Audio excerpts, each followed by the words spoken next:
Waalaikumsalam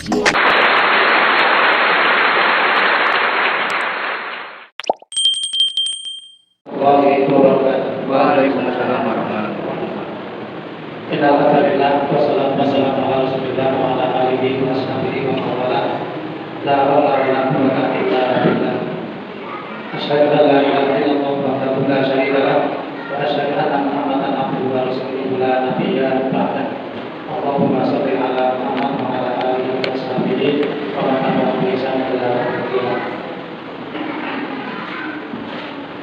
Allah Ta'ala bil Qur'anil Azim. A'udzu billahi minasyaitonir rajim. Innal ladzina qalu rabbuna Allah tsumma istaqamu tatanazzalu 'alaihimul malaikatu alla takhafu wa la tahzanu wabshiru bil jannati allati kuntum tu'adun. Amma ba'du. Bapak Ibu jamaah salat Isya, saha jamaah pengawasan ingkang dipun rahmati Allah Subhanahu wa taala.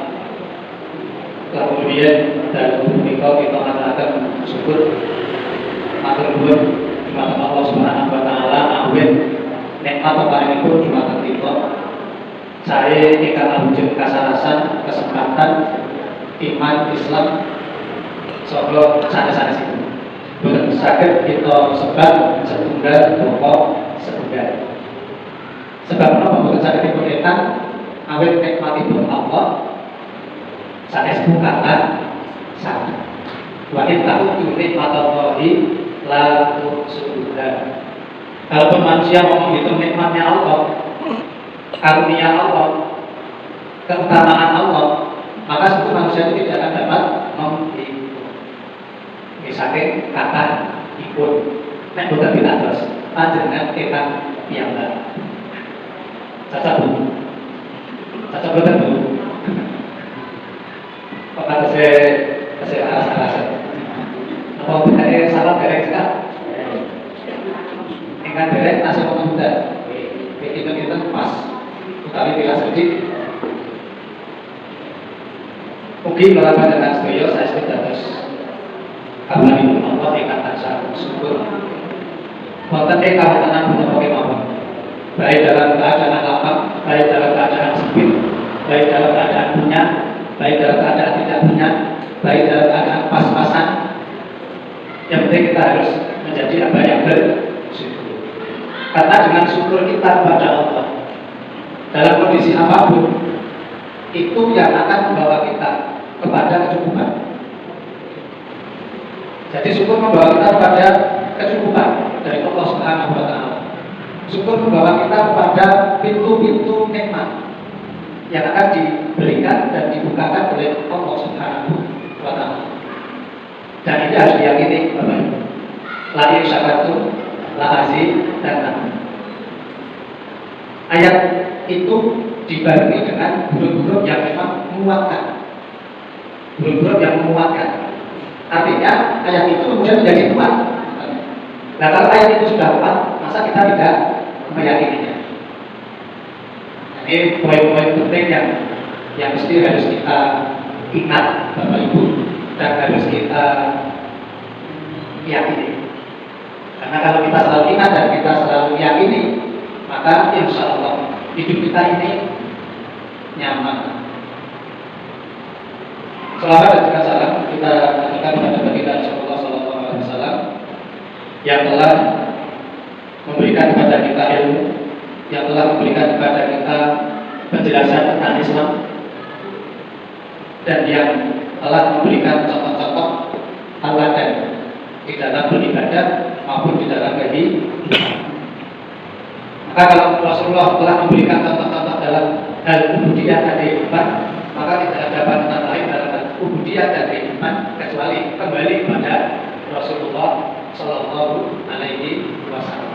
Kalau kehidupan kita kembali kepada Rasulullah, Bapak Ibu, maka yang ada di dalam diri kita ini adalah sebuah optimisme, sebuah kebahagiaan, sebuah ketenangan dan lain sebagainya. Kalau ubudiyah dan kehidupan kita kembalikan kepada Rasulullah. Tapi kalau sudah kiblatnya selain kepada Rasulullah, maka tunggu saja kekecewaan, tunggu saja kegelisahan. tunggu saja akibatnya. Maka sebagai seorang muslim, Bapak Ibu, mari semua kita kembalikan kepada tuntunan Nabi kita Rasulullah Shallallahu Alaihi Wasallam. Bapak Ibu yang dirahmati Allah Subhanahu Wa Taala, langsung saja kita awali dengan doa ya. Bismillahirrahmanirrahim. Allahumma ftah masami qalbi li dzikrika warzuqni ta'ataka wa ta'ata rasulika wa amalan bi kitabik. Allahumma inni as'aluka ilman nafi'an wa rizqan thayyiban wa amalan mutaqabbalan. Allahumma anta rabbi la ilaha illa anta khalaqtani wa ana 'abduka wa ana 'ala 'ahdika wa wa'dika mastata'tu aqulu laka bi ni'matika alayya wa aqulu bi dhanbi faghfirli fa innahu la yaghfiru dzunuba illa anta. Salah sedikit Bapak Ibu, setelah kita menjalani Ramadan dan masuk di bulan yang saat ini yaitu bulan Syawal, maka kita harus senantiasa menjaga amalan-amalan kita, harus menjaga amalan-amalan kita dan berusaha untuk meningkatkan amalan-amalan tersebut, baik yang bersifat ubudiyah maupun yang bersifat muamalah. Terutama adalah majelis ilmu. Kenapa majelis ilmu? Karena majelis ilmu akan memberikan kepada kita ilmu, dan ilmu itu dalam rangka untuk membersamai kehidupan kita,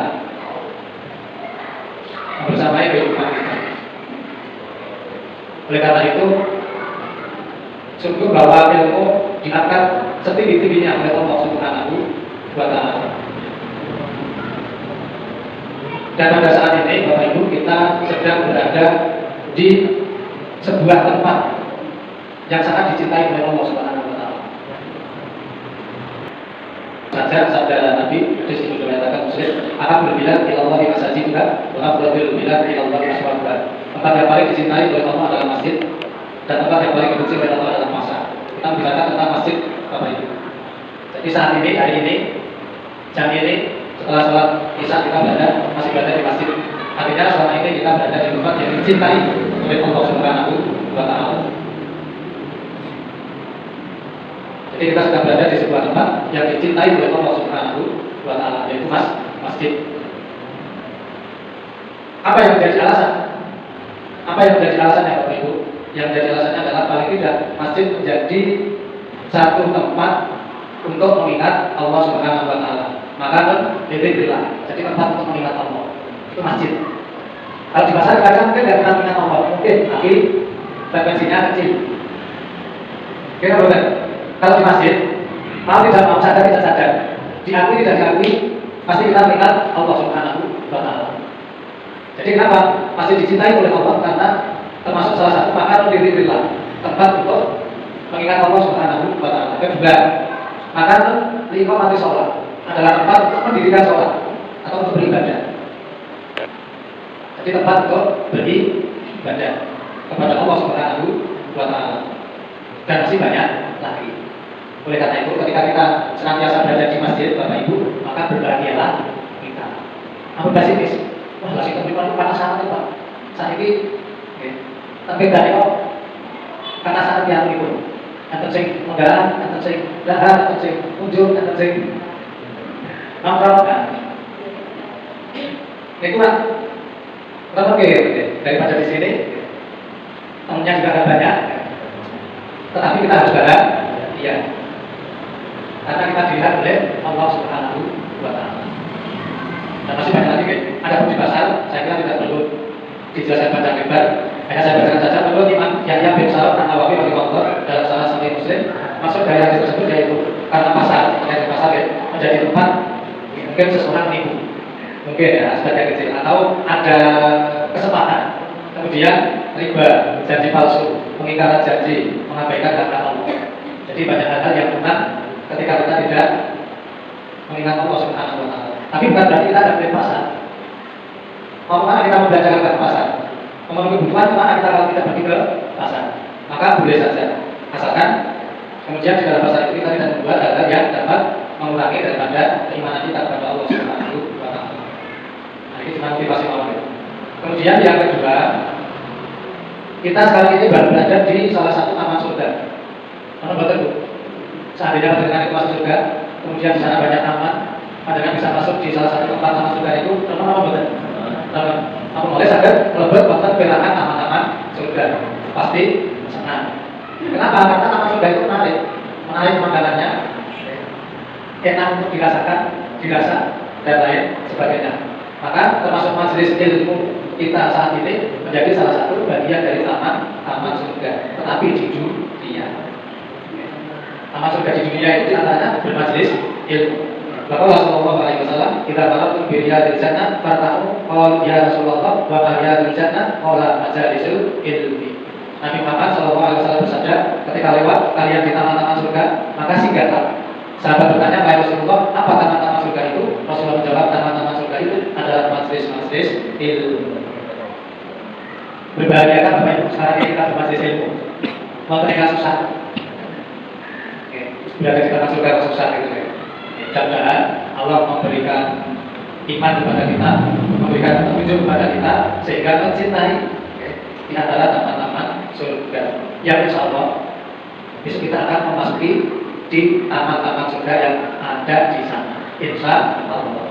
Jadi kalau sekarang ini kita berada di taman surga, tetapi dalam kehidupan dunia, mudah-mudahan ini mengantarkan besok di akhirat kita bisa memasuki taman surga yang sesungguhnya. Kalau sekarang saja menyenangkan, berarti besok di taman surga yang sesungguhnya.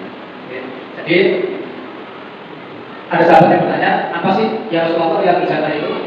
Yang berjana yaitu majelis ilmu, majelis ilmu. Maka di hadapan beberapa majelis ilmu yang ada di masjid taman ini Bapak Ibu bisa dihidupkan karena itu akan kembali pada diri kita sendiri. Motivasi yang kedua, motivasi yang ketiga, bahwa duduknya kita di sini Bapak Ibu akan diliputi oleh 1, 2, 3, 4 hal. Nah, dalam alaihi musyakinah, Allah memberikan ketenangan jiwa kita, ketenangan hati kita. Bahwa siapa rahmat, Allah akan menaungi kita dengan rahmatnya, menaungi rahmatnya untuk kita. Kemudian apa dengan malaikat? Malaikat akan melindungi kita, artinya membersamai kita, menemani kita. Kemudian katakan Allah di makhluk baru, Allah akan menyebut kita di antara makhluk-makhluknya yang dimuliakan. Artinya kita setara dengan makhluk-makhluk Allah yang dimuliakan, karena kita disebut oleh Allah di antara makhluk-makhluknya yang mulia. Berarti kita berada di dalam hamba-hamba Allah yang dimuliakan. Maka berbahagialah kita yang dapat melakukan ini. Itu motivasi kita terbantu. Mudah-mudahan tidak menyerah.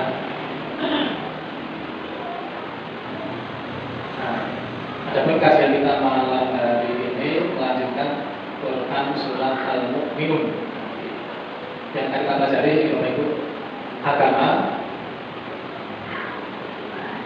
Agama yang dibawa nabi-nabi adalah satu.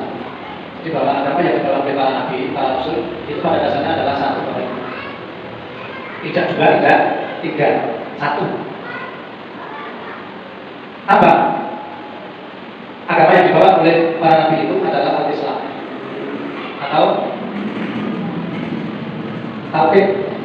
Jadi agama yang hanya mengisahkan Allah Subhanahu wa Ta'ala.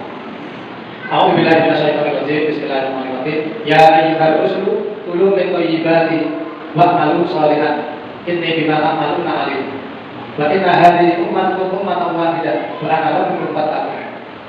Fataqatta'u amrahum bainahum zibra kullu hizbin bima ladayhim farihun. Padahal bil ghadratin hatta hin.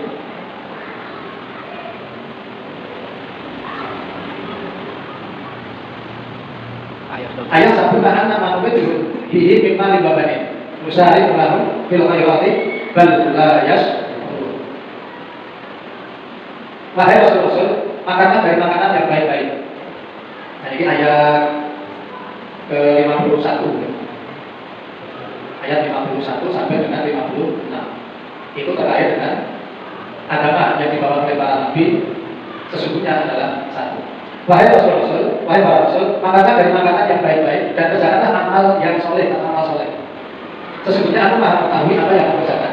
Ini ayat 51 Bapak Ibu. Jadi Rasul diperintahkan oleh Allah Subhanahu Wa Taala untuk memakan makanan yang baik,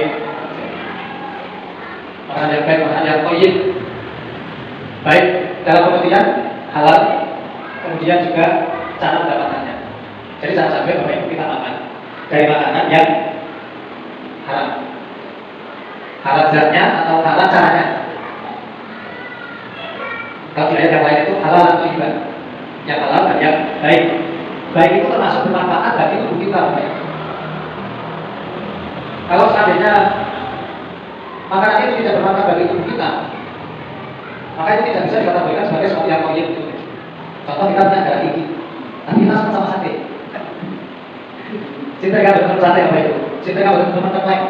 Cinta kan betul teman sebalik terbaik atau sate selesai. Makanan tiga itu makanan yang istimewa. Bagian tentu bagian mungkin masih muda gitu ya, atau belum ada efek kalau kemudian kita makan. Tapi bagi orang ya, apalagi yang punya latar belakang penyakit, istilahnya kalau pada waktu itu penyakit komorbid itu penyakit bawaan atau yang tidak naik. Nah itu, Pak Adi ternyata sudah tidak tahu yang mana sate. Maka kalau kemudian sate itu tetap dimakan, maka itu tidak termasuk dari salah satu kategori thayyib. Karena ketika makan kemudian nanti berefek. Entah sate, entah apa. Maka termasuk salah satu yang thayyib, makanan thayyib itu adalah makanan yang bermanfaat bagi, termasuk minuman. Minuman kita sudah bilang namanya. Sudah bilang Mas Anto masih oke. Sudah bilang. Sudah berarti termasuk minuman ya favorit lah. Tetapi ketika minuman itu berdampak bagi tubuh kita, maka sesungguhnya makanan minuman itu tidak termasuk dari minuman yang thayyib. Maka mudah-mudahan dari pengertian ini kita kemudian dapat melaksanakan apa yang sesungguhnya diperintahkan oleh Allah Subhanahu Wa Taala. Makanan yang baik, kalau saya yang lain halal, thayyib. Kemudian kerjakanlah amal soleh. Jadi Rasul diperintahkan, Rasul saja diperintahkan untuk beramal soleh, apalagi kita. Tapi kadang-kadang kita bilang diperintahkan untuk beramal soleh, alasan. Kalau diperintahkan untuk beramal soleh, banyak alasan. Apa boleh? Padahal amal soleh ini, Bapak Ibu, yang dapat mempertemukan kita kepada Allah Subhanahu Wa Taala. Apakah ayat Subhiko Arabi Faliyamal amalan soleh? Barang siapa yang itu bertemu dengan Rabb-nya, dengan Tuhannya, dengan Allah, Faliyamal amalan soleh. Faliyamal itu gunakan fi'il amr, maka hendaklah ia mengerjakan. Faliyamal, ikmal. Maka lakukanlah, kerjakanlah, laksanakanlah amal soleh. Maka kamu akan bertemu dengan Tuhan. Pengen bertemu Pak Guru ketemu sama Allah? Pengen. Saya pun juga pengen, nggak pengen. Maka bismillah Bapak Ibu, semoga Allah mudahkan kita, semoga Allah berikan kekuatan kita, semoga Allah berikan istiqomah kita untuk terus beramal soleh. Apa sih contoh daripada amal soleh? Ya majelis ilmu ini di antaranya adalah amal soleh. Amal soleh itu yang berbuat kepada sesuatu yang diperintahkan oleh Allah Subhanahu Wa Taala, atau sesuatu yang kemudian mendekatkan diri kita kepada Allah Subhanahu Wa Taala. Maka ketika kita beramal soleh akan bertemu dengan Allah besok. Itu syarat yang pertama. Syarat yang kedua, wala yusyrik bi ibadati rabbih ahadan. Jadi jangan berbuat syirik. Satu beramal soleh, tapi satunya jangan musyrik. Karena kalau musyrik akan bertemu dengan Allah. Jadi satu sisi amal soleh, tapi satu sisi jauhi kesyirikan. Sesungguhnya aku maha mengetahui apa yang aku kerjakan. Jadi bahwa Allah Subhanahu Wa Taala mengetahui apa yang kita kerjakan, baik secara terang-terangan ataupun secara sembunyi. Sekalipun tidak ada orang yang tahu berbuat apa kita, berbicara apa kita, Merasakan apa kita? Lain dari tahu, tetapi Allah Maha tahu. Maka tiga hal ini Bapak Ibu yang perlu kita pedomani di dalam kehidupan kita setelah Ramadan. Artinya menjaga kebaikan-kebaikan yang sudah kita dapati di bulan Ramadan, kemudian kita lakukan 11 bulan kemudian. Mudah-mudahan Ramadan di tahun yang akan datang. Insya Allah. Kemudian ayat yang kedua, mengerti baik-baik hal-hal ini sesuatu yang baik, memakan yang baik, kemudian beramal soleh, kemudian Allah Maha mengetahui. Sesungguhnya agama tauhid ini adalah agama kamu semua. Kamu semua itu berarti ya semua manusia. Jadi pada dasarnya bahwa setiap manusia, setiap orang yang dilahirkan oleh Allah ke muka bumi ini itu membawa tauhid, membawa agama. Agama apa? Agama Islam. Membawa tauhid, membawa Islam. Tapi kok kenapa kemudian banyak yang tidak Islam? Maka penyebabnya adalah karena mereka memperdulikan hawa nafsunya. Jadi manusia itu diberikan dua macam nafsu, yaitu nafsu yang baik, kemudian nafsu yang tidak baik atau yang jelek. Fa'alhamaha fujuraha wa taqwaha. Jadi Allah itu mengingatkan kepada manusia, memberikan kepada manusia ketaatan, tetapi juga kekufuran. Kenapa mereka kufur? Nah, kenapa mereka taat? Mereka taat karena mereka memperdulikan itu ketakwaannya. Kenapa mereka kufur? Karena mereka mengikuti hawa nafsunya. Sesungguhnya agama tauhid ini adalah agama kamu semua, agama yang satu. Nah, ini ada tambahannya. Ada tambahannya. Apa yang dimaksud dengan agama yang satu? Ini merujuk kepada Quran Surat Al-Anbiya ayat 92. A'udzubillahi minasyaitonir rajim. Inna hadhihi ummatukum ummatan wahidah wa ana rabbukum fa'budun. Inna hadhihi ummatukum, sesungguhnya umat ini ya. Atau Allah itu adalah ummatan wahidah, umat yang satu, hamba yang satu. Wa ana rabbukum, aku ini loh manusia, hamba-hambaku, Tuhan, fa'budun. Maka sembahlah. Itu ada di Quran Surat Al-Anbiya ayat 92. Jadi ini merupakan ya, ada 1006 ini di dalam tafsir kemudian agama merujuk kepada Quran Surat Al-Anbiya ayat 92 yang menjelaskan bahwa kamu wahai manusia, sesungguhnya kamu adalah umat yang satu dan beragama atau berkafir yang satu, yaitu Allah Subhanahu wa Ta'ala. Ana rabbukum, aku adalah Tuhan, fa'budun, maka sembahlah aku. Dan kalau dikaitkan dengan ayat-ayat yang lain, bahwa penciptaan manusia oleh Allah itu tidak lain adalah untuk beribadah. Wa ma khalaqtul jinna wal insa illa liya'budun. Tidak ada yang lain. Berarti Bapak Ibu, semua yang kita kerjakan itu adalah ibadah kita kepada Allah Subhanahu wa Ta'ala. Kita bekerja, kita mendidik anak, kita membesarkan anak, memberikan pengawasan terhadap anak, terus kemudian membersihkan rumah, memasak untuk memenuhi kebutuhan keluarga, semua itu adalah ibadah. Syaratnya apa? Syaratnya niat di dalam hatinya bahwa apa yang saya lakukan ini dalam rangka untuk menjalankan perintah Allah Subhanahu wa Ta'ala terkait dengan kehidupan kita. Dan aku adalah Tuhan, maka bertakwalah kepada. Kalau di dalam ayat ini Bapak Ibu, perintahnya adalah wa ana rabbukum fattaqun. Oke, wa ana rabbukum fattaqun. Dan aku ini adalah Tuhanku, fattaqun, maka bertakwalah kepadaku. Taatlah kepadaku, patuhlah kepadaku, tunduklah kepadaku, sembahlah aku. Kalau di dalam Quran Surat Al-Anbiya tadi, wa ana rabbukum fa'budun. Dan aku adalah Tuhan, maka sembahlah aku. Tapi di sini wa ana rabbukum fattaqun, maka bertakwalah. Maka tidak ada ketaatan Bapak Ibu kecuali taatan kita kepada Allah.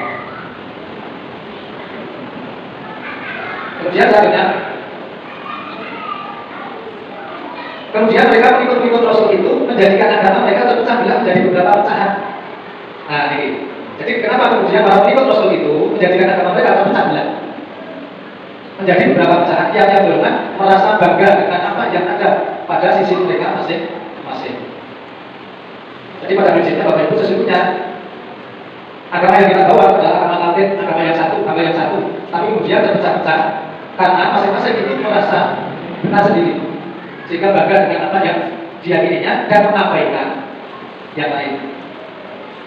Maka inilah yang menyebabkan kemudian perpecahan di antara hamba-hamba Allah atau umat yang telah terlahir di muka bumi ini.